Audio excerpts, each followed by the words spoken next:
केलं की महाराष्ट्राचा कानाकोपऱ्याचा मुंबईच्या कानाकोपऱ्याचा अभ्यास करणारा जर कोणी नेता असेल तर ते देवेंद्रजी फडणवीस साहेब आहेत, असं विश्लेषण पत्रकारांनी आपापसातल्या डिबेटमध्ये केलं होतं.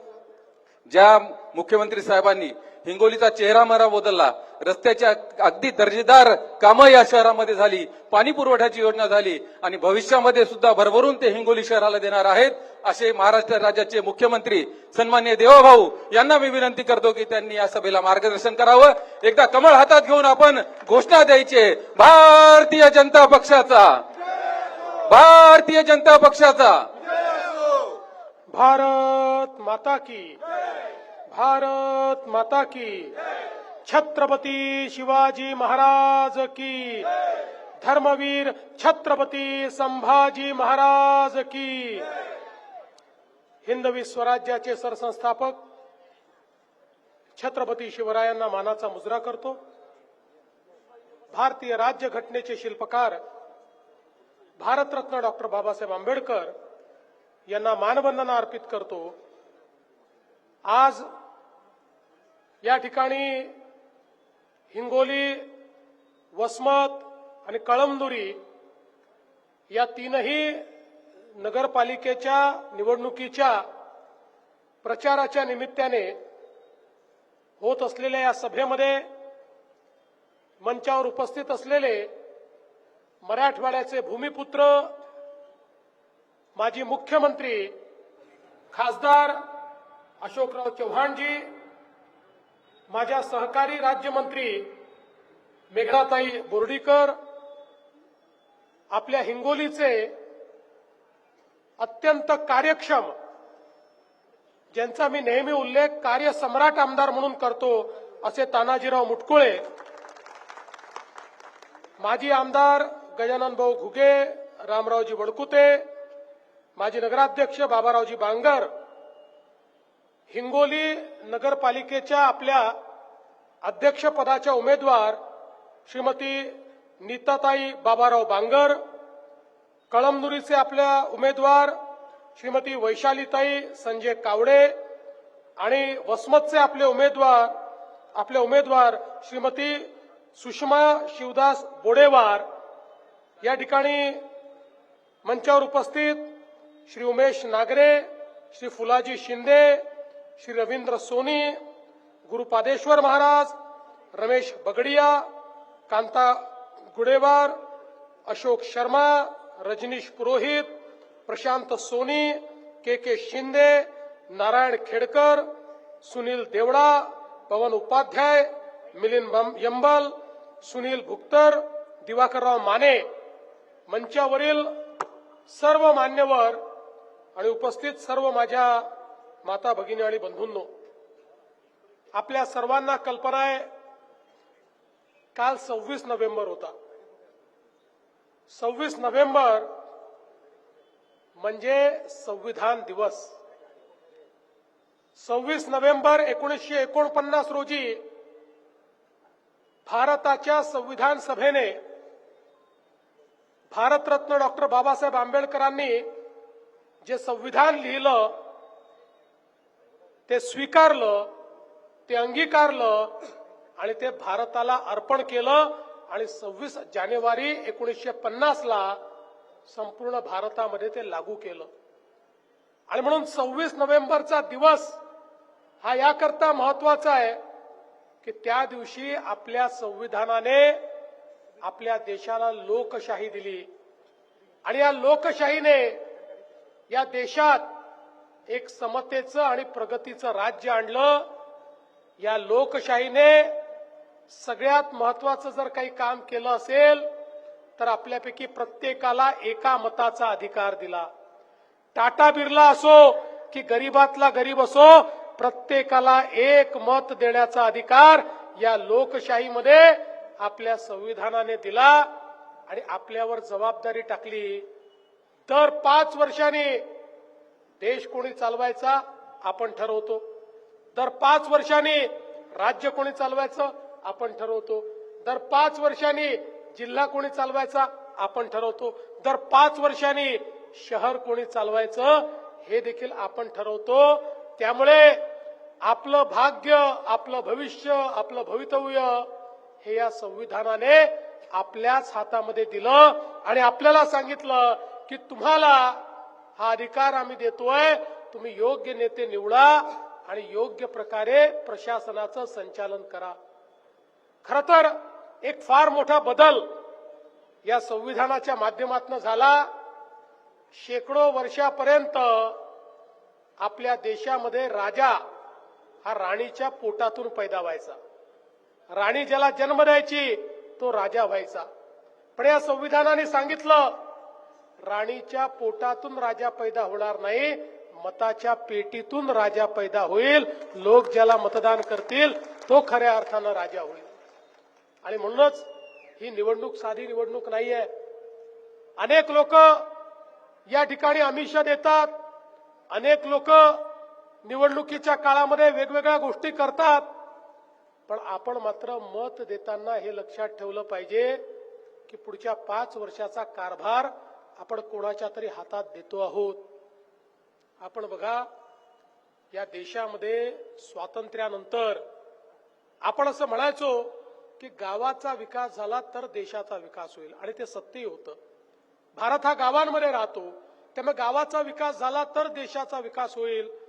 पण हे करत असताना आपण हे विसरलो की अन्न, वस्त्र, निवारा आणि शिक्षण, आरोग्य, रोजगार याच्या संधी या शहरांमध्ये असल्यामुळे गावातले लोक हळूहळू शहराकडे जायला लागले. शहरीकरण, नागरीकरण वाढायला लागलं. आपण मात्र शहरीकरणाला त्या ठिकाणी नावं ठेवत होतो, अभिशाप समजत होतो, आणि म्हणून शहरांमध्ये येणाऱ्या लोकांच्या व्यवस्थाच आपल्या सरकारांनी केल्या नाहीत. आपण शहरांचं नियोजनच केलं नाही. परिणाम काय झाला? शहरामध्ये जे लोक आले त्यांना राहायला जागा नव्हती, अतिक्रमण झाली, झोपडपट्ट्या तयार झाल्या. शहरामध्ये त्यांच्याकरता पिण्याच्या पाण्याच्या व्यवस्था झाल्या नाहीत. घनकचऱ्याचं व्यवस्थापन न झाल्यामुळे अनेक शहरं ही कचऱ्याने भरलेली आपल्याला पाहायला मिळाली. सांडपाणी, घाणपाणी, मैल्याचं पाणी हे नालीतनं वाहून जाताना मच्छर, रोगराई ही पसरताना आपल्याला पाहायला मिळाली. तेच पाणी आपल्या विहिरीमध्ये, आपल्या नदीमध्ये, नाल्यामध्ये, तलावामध्ये गेल्यामुळे आपले जलस्रोत खराब झाले, आपल्या जमिनी खराब झाल्या. एकूणच शहरीकरणाचा योग्य विचार न केल्यामुळे आपली शहरं बकाल झाली. देशामध्ये पहिल्यांदा माननीय नरेंद्र मोदीजींचं सरकार 2014 मध्ये आल्यानंतर मोदीजींनी सांगितलं, भारत जसा गावांमध्ये राहतो तसा भारत शहरांमध्ये देखील राहतो. देशाचा जो जीडीपी आहे त्याच्या 65% जीडीपी हा शहरांमध्ये तयार होतो. शिक्षण, आरोग्य आणि रोजगाराच्या संधी मोठ्या प्रमाणात शहरात तयार होतात. त्यामुळे शहराकडे दुर्लक्ष करून चालणार नाही. शहरात राहणाऱ्या लोकांनाही मूलभूत सुविधा द्याव्या लागतील, त्यांनाही चांगलं जीवनमान द्यावं लागेल, त्यांच्या जीवनातही परिवर्तन करावं लागेल. आणि म्हणून पहिल्यांदा देशाचे प्रधानमंत्री मोदीजी यांनी या देशाच्या इतिहासामध्ये गावांसोबत शहर विकासाचा कार्यक्रमही हातामध्ये घेतला आणि लाखो कोटी रुपये हे शहर सुधारणेकरता त्या ठिकाणी देण्याचं काम हे माननीय मोदीजींच्या नेतृत्वात सुरू झालं. आणि त्याचवेळी महाराष्ट्रामध्ये आपल्या सरकारने देखील ते काम सुरू केलं. आपला प्रयत्न आहे प्रत्येक शहरामध्ये पिण्याचं मुबलक पाणी असलं पाहिजे. प्रत्येक घरामध्ये 365 दिवस शाश्वत स्वच्छ पाणी आलं पाहिजे. आमच्या माता भगिनींना पाणी भरायला कुठेही जावं लागू नये याकरता मोठ्या प्रमाणात अटल अमृतची योजना आली की ज्या योजनेतनं हजारो कोटी रुपये आपल्याला मिळाले. त्यासोबत आपल्या संपूर्ण शहरांमध्ये भुयारी गटाराच्या योजनेचं काम आपण सुरू केलं. आज जवळपास 200 शहरातलं हे काम चाललेलं आहे आणि त्या ठिकाणी हे सगळं घाण पाणी, सांडपाणी हे जमा करायचं, त्याच्यावर प्रक्रिया करायची, त्यातली जी काही मैला आहे त्याला खतात परिवर्तित करायचं आणि चांगलंच पाणी नदी नाल्यामध्ये सोडायचं. अशा प्रकारचं काम आपण सुरू केलेलं आहे. पावसाळी नाल्यांचं काम असो, रस्त्यांचं काम असो, उद्यानांचं काम असो, आरोग्य व्यवस्थेचं काम असो, शाळांचं काम असो, वेगवेगळ्या प्रकारे मोठ्या प्रमाणात शहरांना बदलण्याकरता आज निधी आपल्याकडे आहे. एकट्या महाराष्ट्राला माननीय मोदी साहेबांनी 50,000 कोटी रुपये या ठिकाणी दिले. तुम्ही बघा, महाराष्ट्र आपलं जे राज्य आहे, या राज्यामध्ये 6.5 कोटी लोक 40,000 गावांमध्ये राहतात. 6.5 कोटी लोक 40,000 गावांमध्ये, आणि तेवढेच 6.5 कोटी लोक हिंगोली सारख्या 400 शहरांमध्ये राहतात. 40,000 गावं आणि 400 शहरं. या 400 शहरांमध्ये जर आपण सोयी उभ्या केल्या नाहीत, तिथलं जीवनमान जर आपण बदललं नाही, तर या शहरामध्ये राहणाऱ्या लोकांवर त्याचा काय परिणाम होईल हे समजून आज इतक्या मोठ्या प्रमाणात ही कामं सुरू केली.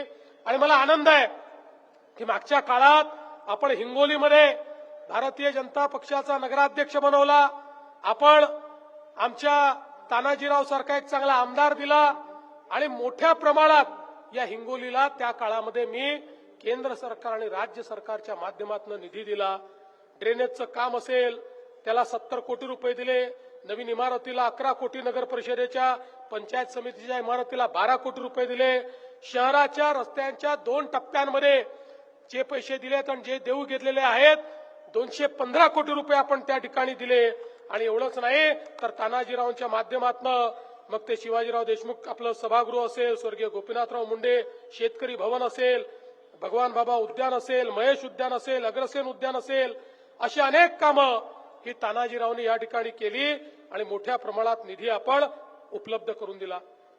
जलेश्वर तलाव हा एक अत्यंत मोठा तलाव ज्याचा उल्लेख केला.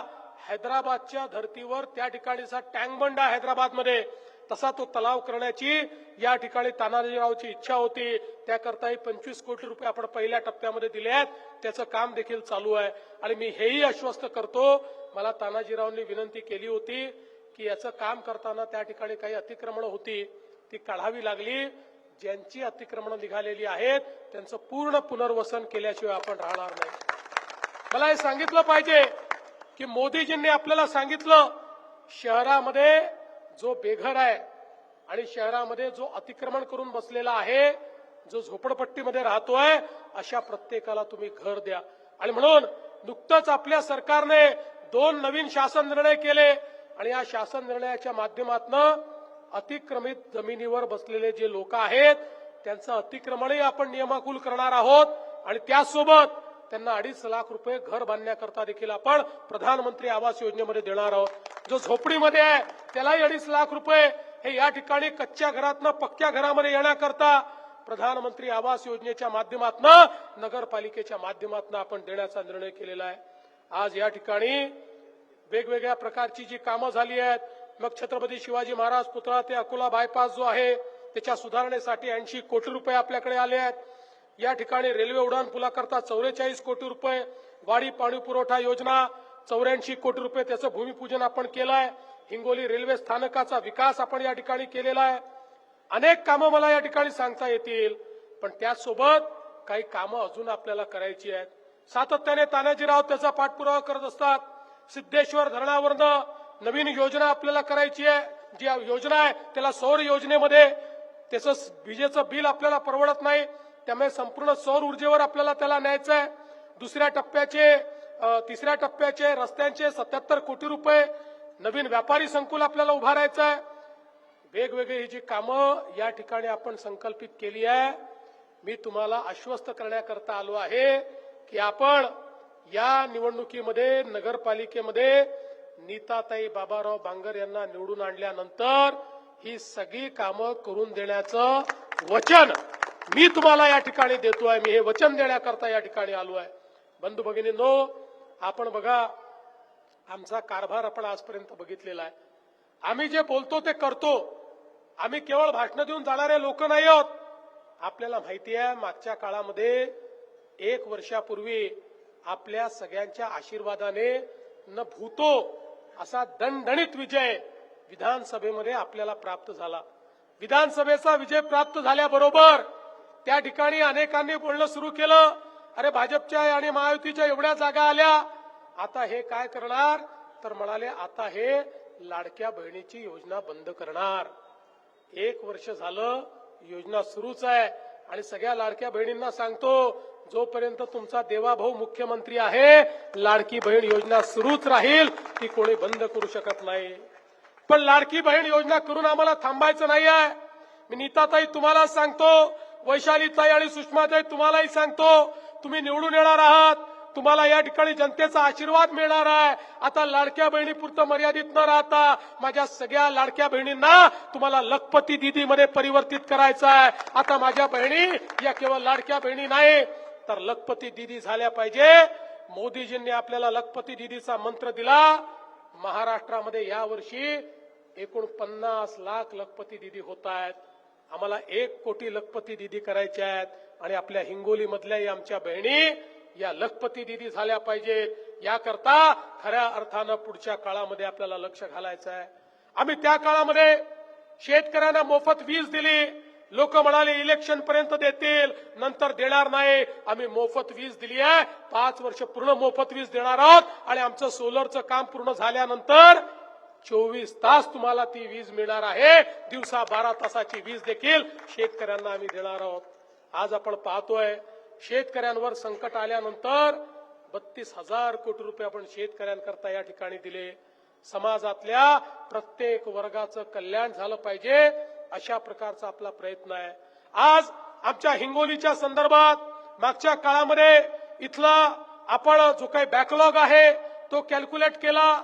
तो बॅकलॉग कॅल्क्युलेट करून इथे सिंचनाच्या सोयी झाल्या पाहिजे म्हणून सातत्याने तानाजीराव आमच्या मागे लागायचे. शेवटी आम्ही राज्यपालांकडे प्रस्ताव पाठवला आणि तो प्रस्ताव पाठवून अनेक कामं आता आपण या ठिकाणी हातामध्ये घेतो. काही बंधारे आपण हातामध्ये घेतो जेणेकरून या जिल्ह्यामध्ये चांगल्या सोयी झाल्या पाहिजेत. हे आपला प्रयत्न आहे. बंधू भगिनींनो, आपल्याला अजून खूप गोष्टी करायच्या आहेत. पण या सगळ्या गोष्टी जर करायच्या असतील तर तुमचा आशीर्वाद हा आमच्या पाठीशी कायम राहायला पाहिजे. आज या ठिकाणी आपले जे उमेदवार आहेत त्या उमेदवारांच्या पाठीशी तुमचा आशीर्वाद राहायला पाहिजे. तुम्ही एक गोष्ट लक्षात घ्या की या ठिकाणी जर मोदीजींनी दिलेला पैसा, महाराष्ट्र सरकारने दिलेला पैसा, हे सगळं जे तुमच्या हक्काचं आहे ते तुमच्यापर्यंत पोचवायचं असेल तर पोचवणारे देखील प्रामाणिक लोक असले पाहिजे. पोचवणारे चांगले लोक असले पाहिजेत. असे लोक असले पाहिजेत की त्यांनी काही चूक केली तर आम्हाला त्यांचा कान धरता येईल. आज या ठिकाणी आमचे नगराध्यक्ष असले आणि कदाचित त्यांच्या हातून काही चूक झाली, अशोकराव आहेत, मेघनाताई आहेत, आमदार साहेब आहे, मी आहे, आम्ही त्यांना समजवू शकतो आणि त्यांच्या हातून योग्य काम घडवू शकतो. पण या ठिकाणी केवळ असे लोक आले की ज्यांना फक्त आणि फक्त माल कमवायचा आहे तर तुमचं त्या ठिकाणी काही कल्याण होणार नाही. आणि म्हणून मी तुम्हाला विनंती करण्याकरता आलोय. मी कोणावर कधीच टीका करत नाही, मी टीका केली नाही. या पूर्ण निवडणुकीमध्ये मी कुठल्या पक्षावर बोललो नाही, व्यक्तीवर बोललो नाही, कारण मला ते बोलण्याची आवश्यकता नाही. माझ्याकडे सकारात्मक कार्यक्रम आहे, परिवर्तनाचा कार्यक्रम आहे, समाजाच्या कल्याणाचा कार्यक्रम आहे, विकासाचा कार्यक्रम आहे. तो विकासाचा कार्यक्रम घेऊन मी तुमच्यापर्यंत आलेलो आहे. आणि म्हणून तुम्हाला माझी विनंती आहे, 2 तारखेला कमळाचं बटन दाबा. 2 तारखेला कमळाची काळजी तुम्ही करा. त्यानंतर 5 वर्ष तुमची काळजी आम्ही करू, हे वचन तुम्हाला या ठिकाणी देतो आणि माझं बोलणं संपवतो. धन्यवाद. जय हिंद, जय महाराष्ट्र. धन्यवाद साहेब. आपण हिंगोलीच्या जनतेला आश्वस्त केले.